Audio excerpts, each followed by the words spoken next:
இன்வெஸ்டர்ஸை பொறுத்த வரைக்கும் எங்கே பணம் இருக்கோ, எங்கே பணம் வளருமோ அங்கே தான் போவாங்க. இப்போதைக்கு சைக்கிளில் பார்த்தோன்னா நமக்கு வந்து இந்தியாவுக்கு பணம் வருமா, இன்க்ரீஸ் ஆகுமானா, இந்த அசட் கிளாஸும் அது எவ்வளோ நாள் இல்லாமல் இருக்கோ அதுக்கு அடுத்த 2 இயர்ஸோ 3 இயர்ஸோ வந்து அது சேர்த்து கொடுத்துரும். ரியல் எஸ்டேட் ஃப்ளாட் வாங்குறத விட எம்எஃப்ல அக்யூமுலேட் பண்ணிங்கன்னா உங்களுக்கு லாங் டேர்மில் இதோட ரிட்டர்ன்ஸ் இன்னும் அதிகமாக இருக்கும்.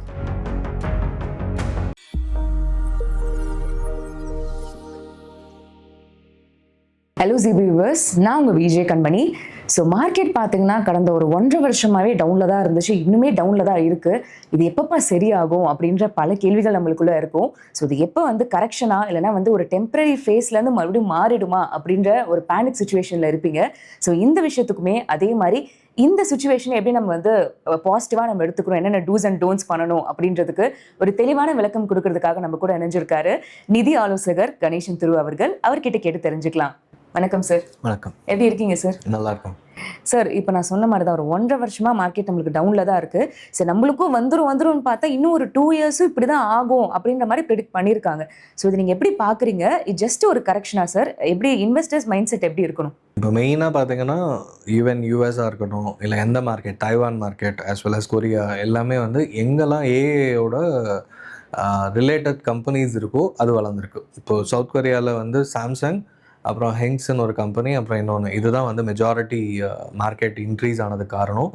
தாய்வானில் 42% வந்து அந்த டிஎஸ்எம்சி, அந்த தாய்வானோட செமிகண்டக்டர் கம்பெனி, அது வந்து 42% of the market share. So நான் ஆல்மோஸ்ட் 4.95 ட்ரில்லியன் நம்மளை விட ஜாஸ்தியாக இருந்தாலும் அதில் 42% வந்து ஒரு கம்பெனி. யூஎஸ்லேயும் வந்து ரேலி ஆனதுக்கு முக்கிய காரணம் லாஸ்ட் 2-3 இயர்ஸாக பார்த்தீங்கன்னா நெவிடியா, அப்புறமா ஆப்பிள், இதெல்லாம் related to AI, related to semiconductor companies, இதுதான் இன்க்ரீஸ் ஆகிருக்கு. இது என்ன சொல்லுதுன்னா, லேட்டஸ்ட் டெக் ரெவல்யூஷன் எங்கே இருக்கோ அங்கே மட்டும்தான் பணம் போகுது. ஸோ மற்ற கம்பெனிஸில் போகிறது வந்து ரொம்ப ரொம்ப கம்மி. அண்ட் இந்த ஒரு ரீசன்னால தான் இந்தியாவில் எஃப்ஐஎஸ் வந்து பணத்தை எடுத்து வெளிநாட்டில் முதலீடு பண்ணிட்டு இருக்காங்க. மேபி தைவானில் போயிருக்கலாம், கொரியா போயிருக்கலாம். ஸோ அதனால் இது வந்து எல்லாமே ஒரு சைக்கிள் தான். இன்னொரு பெரிய இதில் ரிஸ்க் ஃபேக்டர் என்ன பார்க்கலாம், நெகட்டிவ் சைடு இல்லைன்னா இன்னொரு விதமாக எப்படி பார்க்கலான்னா, வெறும் ஏஐ மட்டுமே நம்பி இந்த 2 மார்க்கெட்டும் பெருசாக இன்க்ரீஸ் ஆகிருக்கு, கொரியா அண்ட் தைவான். ஸோ ஏதாவது ஒரு ஸ்லோ டவுன் ஆகுது, இல்லைனா இல்லை இப்போதைக்கு இதில் தள்ளி வைக்கிறோம் அப்படின்ற சுச்சுவேஷன் வந்துச்சுன்னா கண்டிப்பாக அந்த ஸ்டாக் ப்ரைஸ் கரெக்ஷன் ஆச்சுன்னா ஓவரால் மார்க்கெட்டே வந்து பயங்கர ஃபால் இருக்கும். பட் நம்மளது வந்து ஓவரால் டைவர்சிஃபைட். இது இன்வெஸ்டர்ஸை பொறுத்த வரைக்கும் எங்கே பணம் இருக்கோ, எங்கே பணம் வளருமோ அங்கே தான் போவாங்க. ஏன்னா அதுக்காக தான் ஃபண்ட் மேனேஜர்ஸ் அண்ட் அதுக்காக ரெப்ரசன்டேட்டிவ்ஸ், இந்த ஹெட்ஜ் ஃபண்ட் மேனேஜர்ஸ் எல்லாமே. ஸோ இந்தியாவை விட இங்கே வந்து ஏஏ ரேலி கண்டிப்பாக நல்லா போகும். சைனாலேயும் டெக் ஸ்டாக்ஸ் இருக்கிறதுனால சைனாலேயும் ஏஏ லெட் ரேலி தான் சொல்லும். Almost after close to 14-15 years கழித்து இன்க்ரீஸ் ஆச்சு. இது எல்லாமே நம்ம ஏஏல பின்னாடி தங்கியிருக்கும் அப்படின்றது தான் காமிக்குது இந்தியா. பட் ஆனால் இந்தியா வந்து வெறும் டெக் ஸ்டாக்ஸ், அதுவும் பர்டிகுலராக ஏஏ மட்டும் இல்லாமல் பேங்கிங்காக இருக்கட்டும், எஃப்எம்சிஜி, ஆட்டோமொபைல்ஸ், எல்லாமே டைவர்சிஃபைட். அண்ட் இதுவும் வந்து இப்போ நீடு இருக்கிறது தான். இது எதுவுமே நீடு இல்லைன்னு இல்லை. பட் பணம் வந்து குயிக்காக, நம்ம குயிக் மணி வேணும் அப்படின்னும் போது இன்வெஸ்டர்ஸ் வந்து எங்கே இருக்கோ பணத்தை எடுத்து அந்த இடத்துக்கு தான் போவாங்க. ஸோ ஒன்ஸ் இது பபுள் மாதிரி ஆகிடுச்சு, வேல்யூவேஷன் ரொம்பவே சஸ்டைனபிளாக இல்லாமல் அதிகமாகிடுச்சு, அது எந்த கம்பெனியாக இருந்தாலும் ஒரு லெவலுக்கு தான் வேல்யூவேஷன் பார்ப்பாங்க. அந்த லெவல் வந்துச்சுன்னா கண்டிப்பாக அங்கேருந்து பணத்தை, அப்போ வந்து அதுக்கான ரிட்டர்ன்ஸ் வருதா அதெல்லாம் பார்த்துட்டு அங்கே ப்ராஃபிட் புக் பண்ணிவிட்டு வேறு எங்கே போட முடியுமோ வருவாங்க. ஸோ இட்ஸ் இப்போதைக்கு சைக்கிளில் பார்த்தோன்னா நமக்கு வந்து இந்தியாவுக்கு பணம் வருமா, இன்க்ரீஸ் ஆகுமானா, லோக்கல் எஸ்ஐபி இன்வெஸ்டர்ஸ் பணம் போட தான் அப்படியே தடுத்து நிற்குதுன்னு சொல்லலாம். ஏன்னா லாஸ்ட் ஒரு 2 இயர்ஸாக இல்லை லாஸ்ட் ஒரு 3 இயர்ஸாகவே வந்து எஃப்ஐஎஸ் பணம் எடுத்துகிட்டு இருக்காங்க. அது எடுக்கிறதுனால நமக்கு வந்து அதுவும் லாஸ்ட் 10 இயர்ஸ் கம்பேர் பண்ணது ரொம்ப அதிகமாக எடுத்திருக்காங்க. நெகட்டிவ், அதாவது உள்ளே வந்ததை விட வெளியே எடுத்தது அதிகமாகிட்டே இருக்குது. அது இந்த வருஷம் ஆல்மோஸ்ட் லைக் நெகட்டிவாக தான் இருக்குது. இது இன்னும் கண்டினியூ ஆகுன்றது தான் இப்போ இருக்கிற ட்ரெண்ட். ஏன்னா ப்ரைவேட் கம்பெனிஸ் இன்வெஸ்ட்மெண்ட் பண்ணணும். இப்போ கவர்மெண்ட் எக்ஸ்பெண்டிச்சர் மூலமாக தான் குரோத்தே நம்ம காமிக்கிறோம், ஜிடிபி. ப்ரைவேட் கம்பெனிஸும் இன்வெஸ்ட்மெண்ட் பண்ண தான் கவர்மெண்ட் எக்ஸ்பெண்டிச்சர், ப்ரைவேட் எக்ஸ்பெண்டிச்சர் ரெண்டும் கம்பைன் ஆகும்போது தான் குரோத் வந்து நல்லாவே இருக்கும் எந்த ஒரு நாட்டிலையும். ஸோ அந்த பெர்ஸ்பெக்டிவில் பார்க்கும்போதும் வந்து இந்தியா வந்து கொஞ்சம் லேகிங்காக தான் இருக்குது. வேல்யூவேஷனும் பார்த்தீங்கன்னா ஓரளவுக்கு ரொம்பவே அதிகமாக தான் இருக்குது. அது அட்ராக்டிவாக இல்லை.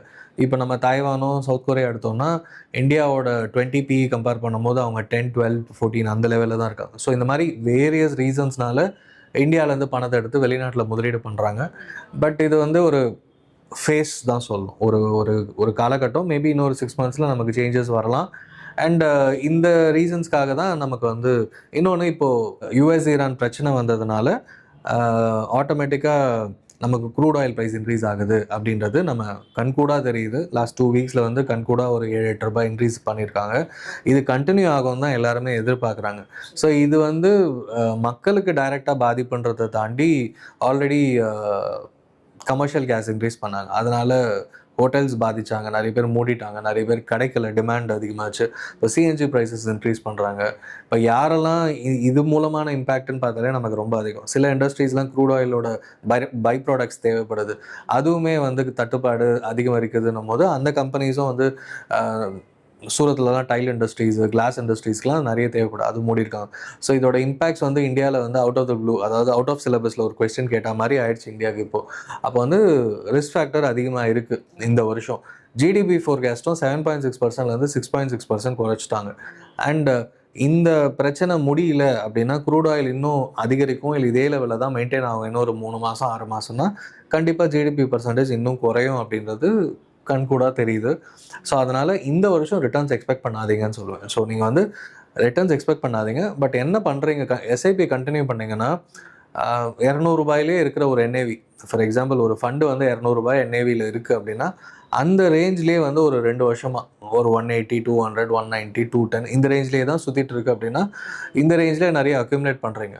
பட் வேல்யூவேஷன் வந்து ஓவர பீரியட் வந்து ஒரு 2 இயர்ஸில் வந்து அவங்க ஏர்னிங்ஸ் இன்க்ரீஸ் ஆகுது, கம்பெனியோட எல்லாமே நல்லா இருக்குது ஓவரால் மிட் கேப் இண்டெக்ஸில் அப்படின்னா ஆட்டோமேட்டிக்காக அடுத்த 2 இயர்ஸ், நான் சொல்கிறது இந்த 2026, 27, 28ல் இன்க்ரீஸ் ஆகுது அப்படின்னும் போது ஆட்டோமேட்டிக்காக உங்களுக்கு 200லேருந்து ஈஸியாக 240, 250 போகும். அப்போ இங்கே யூனிட்ஸ் நிறைய அக்யூமுலேட் பண்ணும்போது அதுக்கான பெனிஃபிட் வந்து அடுத்த 2 இயர்ஸ். பட் இன்வெஸ்டர்ஸ் ஒன்றே ஒன்று பார்க்க வேண்டியது, எனக்கு அடுத்த 6 மாதத்தில் பணம் வேணுமா, அடுத்த 1 இயரில் பணம் வேணுமா, அப்போ வந்து இந்த வாலட்டாலிட்டிக்கு ஏற்ற மாதிரி நீங்கள் முடிவு பண்ணணும்.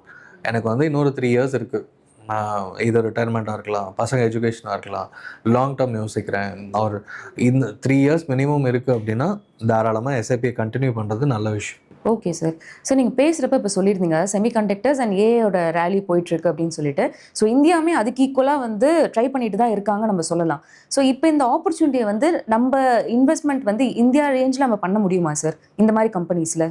டைரெக்டாக அந்த மாதிரி கம்பெனிஸ் இல்லை, பட் ஏஐ சாஃப்ட்வேர் ரிலேட்டடாகவோ அதில் சாஸ் ப்ராடக்ட்ஸ் மாதிரி அந்த மாதிரி கம்பெனிஸ்னால் ரொம்ப ரொம்ப ரொம்ப கம்மியாக தான் இருக்காங்க. ஸோ அதுதான் வந்து ஏன்னா இதை வந்து ஐஎம்எஃப் சீஃப் எக்கனாமிஸ்ட்டோ இல்லைனா பெரிய கம்பெனிஸை ட்ராக் பண்ணுற அனலிஸ்ட்டோ எல்லாருமே சொல்லிட்டாங்க. ஸோ அந்த மாதிரி கம்பெனிஸ் நம்ம கம்மியாக இருக்கிறதுனால தான் நம்ம இன்வெஸ்ட்மெண்ட்ஸ் கம்மியாக இருக்குது. பட் ஒரு சில கம்பெனிஸ் வந்து கோஃபோர்ஜ், இப்போது இன்றைக்கி வந்து மார்னிங் விப்ரோ வந்து சர்வீஸ்னு சொல்லிட்டு ஏஐ கம்பெனியோட பார்ட்னர்ஷிப் பண்ணியிருக்காங்க. ஸோ இந்த மாதிரி ஒரு விஷயங்கள் நடக்கும்போது அவங்களோட சர்வீஸை இவங்க இம்ப்ளிமெண்ட் பண்ணுறதுக்கு யூஸ் பண்ணிப்பாங்க. அந்த மாதிரி கொலாபரேஷன் வந்துச்சுனாலும் கொஞ்சம் அந்த கம்பெனிஸ் அந்த ஐடி கம்பெனியோட பர்டிகுலராக அந்த ஸ்டாக் குறையிறது தடுக்கப்படும். அந்த மாதிரி எல்லா கம்பெனிஸோட நீட் இருக்குது அப்படின்னு புரிஞ்சுதுன்னா, ஏன்னா நம்ம வந்து சர்வீஸ் இண்டஸ்ட்ரியாக தான் இருக்கும், ஐடி சர்வீஸ் இண்டஸ்ட்ரி. ஸோ ஏஐன்றத இவங்க மூலமாக இம்ப்ளிமெண்ட் பண்ணும்போது என்ன பெனிஃபிட் இருக்குன்றது கொஞ்சம் கொஞ்சமாக தெரிஞ்சால் மட்டும்தான் இந்த இன்ஃபோசிஸ் இதெல்லாம் வந்து ரேலி ஆக ஆரம்பிக்கும். அது வரைக்கும் நெகட்டிவ் பெரிய ரேலின்னு எதிர்பார்க்க முடியாது. ஏ லெட் ஸ்டாக்ஸை வந்து நம்ம இந்தியாவில் இல்லைன்னு தான் சொல்லணும். இப்போ குஜராத்தில் டாடா எலக்ட்ரானிக்ஸ் இம்ப்ளிமெண்ட் பண்ண போகிறேன்றாங்க. பட் ஆனால் அவங்க அதை பிளான்ட்டை வந்து ரெடி பண்ணுறதுக்கு ஒரு டைம் பீரியட் ஆகும். அதுக்கப்புறம் அவங்க வந்து லிஸ்ட் ஆகணும். அதுக்கப்புறம் தான் அந்த கம்பெனிக்கு வரும் இன்வெஸ்ட்மெண்ட்ஸ். பட் அது ஒரு கம்பெனி தான். பட் அது மூலமாக ஏதாவது கம்பெனிஸ்க்கான வாய்ப்பு இருக்கா? இப்போ செமிகண்டக்டர் நம்ம எல்லாம் இம்போர்ட் தான் பண்ணிகிட்டு இருக்கோம். மேபி இவங்க மேனுஃபேக்சர் பண்ணால் இந்தியாவிலே வந்து வாங்க முடியுன்றது தான் ஒரு பாசிட்டிவான விஷயம். ஸோ அப்போ தாய்வான்லேருந்து இம்போர்ட் பண்ணுறதுக்கு பதில் இந்தியாவே மேனுஃபேக்சர் பண்ணணும். அப்போ தாய்வானுக்கு இருந்து இம்போர்ட் பண்ணுறது டாட்டாவோட குரூப் ஸ்டாக்ஸே, டாட்டா ஆட்டோமொபைல்ஸே வந்து இவங்கக்கிட்ட டாட்டா எலக்ட்ரானிக்ஸில் வாங்குறாங்கன்னா இன்டர்னலாக நமக்கு மேனுஃபேக்சரிங் நடந்து இன்டர்னலாக குறையும். So okay. அதனால் ஆனால் அதுவும் டைம் எடுக்கும். இது இப்போ தான் எல்லாத்துக்குமே சைன் டீல் டைம் பண்ணியிருக்காங்க, எடுக்கும். டைம் எடுக்கும். பட் நெக்ஸ்ட் 1 இயர்க்குள்ளே உங்களால் ஏஏ-லெட் ஸ்டாக்ஸ்னு இந்தியாவிலையும் பார்க்க முடியாது. அண்ட் ஃபாரினில் நடக்கிற ரேலி ஏஏ ஒரு பபுளா இல்லைனா ஏஏ மூலமாக நமக்கு கண்டிப்பாக இன்னும் ஒரு பெனிஃபிட்ஸ் இருக்குது ஆக்சுவலாக. அது இல்லைன்னு யாரும் சொல்லலை. பட் அது எந்த அளவுக்கு எல்லா கம்பெனிஸும் இம்ப்ளிமெண்ட் பண்ணுற போகிறாங்க, யூட்டிலைஸ் பண்ணிக்க போகிறாங்கன்றது டைம் வர தான் தெரியும். சரி சார். ஆனால் இந்த பேனிக் சுச்சுவேஷன் இந்த 1.5 இயர்ஸ் ரிட்டர்ன்ஸே வராததுலேயே நிறைய பேர் ஃப்ரஸ்ட்ரேட் ஆகிட்டு வெளியில் போகிறது நம்ம பார்க்க முடியுது. அதுவும் வந்து இன்னுமே ஒரு 1 இயரோ 2 இயர்ஸோ இப்படி தான் இருக்க போகுதுன்னா இன்னுமே ஃப்ரஸ்ட்ரேட் ஆகிட்டு எப்போ ரிட்டர்ன்ஸ் வருதோ நான் அந்த கடைசியாக அந்த 6 மந்த்ஸோ 1 இயரில் நான் என்டர் ஆகுறேன் அப்படின்ற மைண்ட் செட்டில் தான் இருக்காங்க. அந்த மைண்ட் செட் வந்து எப்படி சார் நீங்கள் பார்க்குறீங்க? அது எப்போ ரேலி ஸ்டார்ட் ஆகும்னு தெரியாது. அண்ட் இன்னொன்று ஸ்டார்ட் ஆனோடனே இது வந்து இங்கேருந்து மேலேயே போகும் அப்படின்னும் சொல்ல முடியாது. ஏன்னா இந்த ஏஐ ரேலியும் பார்க்கும்போது ஒரு லாஸ்ட் ஒரு 2-3 இயர்ஸாக வந்து ஒரு மொமெண்டம் கிரியேட் ஆகி இப்போ 2 வருஷமாக தான் நான் சொல்கிறது 21-22லேருந்து ஒரு மொமெண்டம் கிரியேட் ஆகி இப்போ ஒரு திடீர்னு ஒரு சின்ன கம்பெனி சிப் மேனுஃபேக்சர் பண்ணுறாங்கன்னா அந்த கம்பெனி ரேலி பயங்கரமாக $1 trillion யூஎஸில் டச் ஆயிடுச்சுன்னு சொன்னான். ஐ திங்க் மைக்ரான்ற பேர். அந்த மாதிரிலாம் வந்து ஒரு மொமெண்டம் கிரியேட் ஆன பிறகு தான் அந்த ரேலி நடக்கும். ஸோ எனி இன்வெஸ்ட்மெண்ட் வந்து நீங்கள் இருந்தால் மட்டும்தான் நீங்கள் நியூஸ் கிடைக்கும், இன்வெஸ்ட்மெண்ட் பண்ண முடியும். இப்போ ஈக்விட்டியும் வந்து எஸ்ஐபியில் தான் போட போகிறீங்க அப்படின்னும் போது 2 இயர்ஸ் கழிச்சு அந்த ரேலி ஸ்டார்ட் ஆகும், இல்லை 1 இயர் கழிச்சு ரேலி ஸ்டார்ட் ஆகணும் போது அந்த 1 இயர்க்கான யூனிட்ஸ் அக்குமுலேஷன் மிஸ் பண்ணுவீங்க. இன்னொன்று இங்கே இன்வெஸ்ட்மெண்ட் பண்ணாமல் எங்கே போய் பண்ண போகிறோம், அது ஒரு பாயிண்ட்டு. எல்லாருமே நான் வேறு எதுலையாவது பண்ணட்டுமா அப்படின்னா வேறு எதில் பண்ண போகிறீங்க? ஒன்று மேஜராக கோல்டுமே வந்து ரொம்ப வேல்யூவேஷன் அதிகம்னு இப்போ என்ட்ரி ஆனீங்கன்னா இங்கேருந்து ரிட்டர்ன்ஸ் வரதுக்கு இன்னொரு 5 இயர்ஸ் ஆகும். 3 to 5 இயர்ஸ் வெயிட் பண்ணுங்க அப்படின்னு தான் சொல்கிறோம். ஏன்னா ஓரளவுக்கு ரொம்ப ஏறிடுச்சு. இதே அளவுக்கு போயிட்டே இருக்குமான்ற கொஸ்டின் மார்க் ஒன்று இருக்குது. ஒரு சேச்சுரேஷன் பாயிண்ட் மாதிரி இருக்கும். ஒரு ஏறி அப்புறம் மற்ற அசெட் கிளாஸ் இன்க்ரீஸ் ஆகும், அதுக்கப்புறம் ஒரு ஃப்ளாட் ஆகி அதுக்கப்புறம் தான் திருப்பி ரேலியும். ஒரே செங்குத்தாக ஏறிச்சுன்னா செங்குத்தாக குறையும். ஸோ இப்போ கோல்டு வந்து செங்குத்தாக ஏறி இருக்குது நம்ம ரேலி பார்த்தோம்னாலே. இன்னொன்று இப்போ யூஎஸ் இன்ட்ரெஸ்ட் ரேட் வந்து இன்க்ரீஸ் ஆக தான் போகுது, குறையாது. குறைக்கணும்னு பேசினாங்க ஜனவரியில். பட் இப்போ இந்த ட்ரம்ப்பே போய் ஈரான் கூட பிரச்சனை பண்ணதுனால இன்ட்ரெஸ்ட் ரேட் குறைக்க முடியாத சுச்சுவேஷன்னு அவங்களுக்குள்ளேயே அவங்க நாட்டிலே பிரச்சனை ஆச்சு. அது குறைக்க முடியாதுன்னும் போது இன்ட்ரெஸ்ட் ரேட் ஏறிச்சுன்னா யூஎஸ் ட்ரெஷரிஸோட ரிட்டர்ன்ஸ் அதிகமாகும். அப்போ வந்து கோல்டில் வச்சு டெட் அசெட்டாக வச்சுருக்கிறத விட கோல்டை விற்றுட்டு நான் யூஎஸ் ட்ரெஷரியில் முதலீடு பண்ணுவேன், இதுவும் வந்து ஒரு டாக்கிங் பாயிண்ட்டாக இருக்குது. அது வந்துச்சுன்னா ஆட்டோமேட்டிக்காக கோல்டோட விலை இன்னும் கொஞ்சம் கரெக்ஷன் ஆகிறதுக்கு வாய்ப்பு இருக்குது. அப்போ கரெக்ஷன் ஆச்சுன்னா அதே லெவலில் மெயின்டைன் ஆகும். ஏன்னா கோல்டு வந்து 1980s நல்லா ரேலி ஆச்சு. அதுக்கப்புறமா ஒரு 25 வருஷம் ரேலி ஒன்றுமே இல்லை. அதுக்கப்புறம் ஒரு 6-7 வருஷம் ரேலி ஆச்சு. 7-8 வருஷம் ஒன்றுமே இல்லை ரிட்டர்ன்ஸு. ஸோ இந்த மாதிரி கோல்டுலேயும் ரிட்டர்ன்ஸ் இல்லாத பீரியட் இருக்குது, ரியல் எஸ்டேட்லேயும் ரிட்டர்ன்ஸ் இல்லாத பீரியட் இருக்குது, ஈக்விட்டி மார்க்கெட்லேயும் உண்டு. ஸோ எல்லா அசெட் கிளாஸ்லேயும் இப்போ நீங்கள் சொன்ன இந்த 2 இயர்ஸ் வந்து ஒன்றுமே இல்லாமல் 3 இயர்ஸ் ஒன்றும் இல்லாமல். பட் என்னன்னா ஈக்விட்டியை பொறுத்து எந்த அசெட் கிளாஸும் அது எவ்வளோ நாள் இல்லாமல் இருக்கோ அதுக்கு அடுத்த 2 இயர்ஸோ 3 இயர்ஸோ வந்து அது சேர்த்து கொடுத்துரும். So average. ஸோ நம்ம ஈக்விட்டியில் ஆவரேஜ் ரிட்டர்ன்ஸ் 15%, 14% இண்டெக்ஸில் அதுக்கு மேலே பார்க்குறோன்னும் போது லாஸ்ட் 2 இயர்ஸ் 0 ஒரு நெகட்டிவ் அப்படின்னும் போது அதோட சேர்த்தா மாதிரி நெக்ஸ்ட்டு ஒரு 2 இயர்ஸ்க்கு ரேலி இருக்கும். அதனால் நமக்கு எப்போ ஸ்டார்ட் ஆகும்னு தெரியாது. Again repeating the point, units accumulate பண்ணுறதுனால உங்களுக்கு அதுக்கான அட்வான்டேஜ் கண்டிப்பாக ரேலி நடக்கும்போது கிடைக்கும். Okay sir. அண்ட் நீங்கள் கோல்டில் போட போகிறீங்களா, ரியல் எஸ்டேட்டில் மந்த்லி பண்ண போகிறீங்களா, அதெல்லாம் வந்து பல்க் இன்வெஸ்ட்மெண்ட் பண்ணணும். இப்போ ஒரு 5,000 வச்சா கோல்டு ஃபுல்லாக வாங்க முடியாது, கொஞ்சம் கொஞ்சமாக கோல்டு மியூச்சுவல் ஃபண்டில் வாங்கலாம், அது கூட பண்ணுங்கள். ரியல் எஸ்டேட் வந்து நீங்கள் 1 lakh or 2 lakh வச்சுட்டு வாங்க முடியாது, இல்லை மந்த்லி எஸ்ஐபி மாடலில் வாங்குறது கம்மி. இஎம்ஐ போனீங்கன்னா ஒரு ரியல் எஸ்டேட் ஃப்ளாட்டு வாங்குறத விட எம்எஃப்ல அக்யூமுலேட் பண்ணிங்கன்னா உங்களுக்கு லாங் டேர்மில் இதோட ரிட்டர்ன்ஸ் இன்னும் அதிகமாக இருக்கும். சார் ஏஏ அதே மாதிரி செமிகண்டக்டர்ஸ் லெட் ஸ்டாக்ஸ் வந்து கம்மியாக தான் இருக்குன்னு நம்ம சொல்லியிருந்தோம். ஆனால் இந்தியா வந்து டைவர்சிஃபைடான எல்லா ரேஞ்சுமே நம்ம கவர் பண்ணுறோம். இப்போ ஒரு ரேலின்னு ஒன்று தொடங்க போகுது அப்படி இருந்துச்சுன்னா என்னென்ன ஸ்டாக்ஸில் என்னென்ன செக்டார்ஸ் வந்து ஒரு ரேலியில் பார்ட்டிசிபேட் பண்ண இருக்கும் சார்? இப்போ பேங்கிங் அண்ட் ஃபைனான்ஸ் வேல்யூவேஷன்ஸ் ரொம்ப கம்மியாக இருக்குது. என்பிஏ ப்ரொவிஷன்ஸ் எல்லாம் ஆல்ரெடி பண்ணதால் என்பிஏ நம்பர்ஸும் கம்மியாக இருக்குது. ஸோ ரொம்ப ஒரு அட்ராக்டிவான நம்பர் அப்படின்னு சொல்லலாம். ஸோ ஃபஸ்ட்டு இது இப்போவும் வந்து ஃபார்மா வந்து ஓரளவுக்கு நல்லாவே இருக்குது அண்ட் அதோட ரேலியும் ஸ்டார்ட் ஆகும்னு சொல்லலாம். அண்ட் எல்லா ஓவரால் செக்டாருமே பார்த்தீங்கன்னா அந்த அப்ஸ் அண்ட் டவுன்ஸ்லாம் போய் valuation wise last 5 years PE ஆவரேஜோ பிபி ஆவரேஜோ அந்த ரேஞ்சுக்கு வந்துருச்சு. ஸோ நீங்கள் இன்வெஸ்ட்மெண்ட் பண்ண போகிறீங்கன்னா எந்த செக்டாரு அப்படின்றத சூஸ் பண்ணிவிட்டு அதில் ஸ்டாக் ஸ்பெசிஃபிக்காக தாராளமாக போய் இன்வெஸ்ட்மெண்ட் பண்ண முடியும். அதனால் மார்க்கெட் ஓவரால் மார்க்கெட் இப்போ கொஞ்சம் பெட்டராக இருக்குது, அட்ராக்டிவாக இருக்குன்னு சொல்லலாம். Okay sir, okay. பட் ஆனால் உடனே ரிட்டர்ன்ஸ் எக்ஸ்பெக்ட் பண்ணாதீங்க, அது மட்டும் ஞாபகம் வச்சுக்கோங்கன்னு சொல்லுவேன். Okay sir. சார் இன்கேஸ் இப்போ ஷார்ட் டேர்ம் கோல்ஸ் தான் எனக்கு வேணும், ஒரு 3 இயர்ஸில் எனக்கு வேணும் அப்படின்னா கன்ஃபார்மாக ஈக்விட்டி மார்க்கெட்டில் அது பண்ண முடியாதான், ஒரு 5 to 10 இயர்ஸ்ன்னு சொல்லுவாங்க.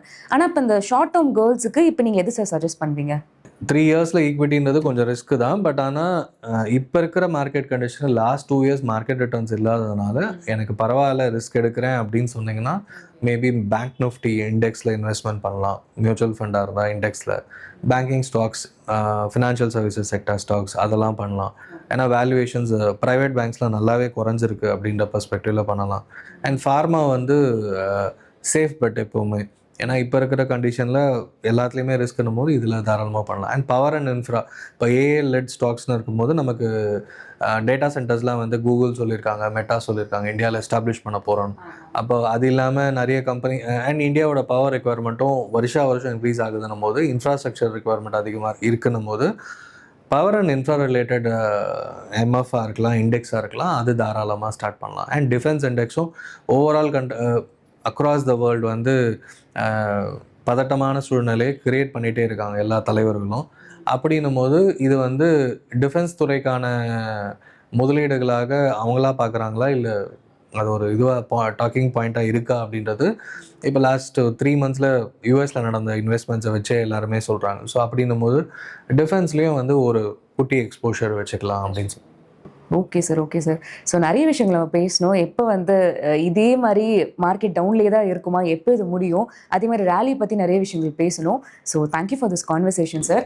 அண்ட் இந்த கான்வர்சேஷன்லேயே பார்த்தீங்கன்னா நம்மளுக்கு வந்து என்னென்ன இன்வெஸ்ட் பண்ணணும், இப்போ அடுத்தது எப்படி ஆக போகுதுன்றது தெளிவாக நீங்கள் சொன்னீங்க.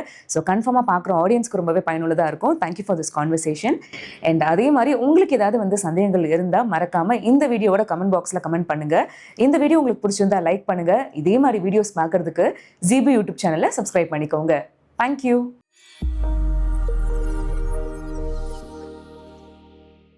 Investment in security markets are subject to market risk. Read all the related documents carefully before investing.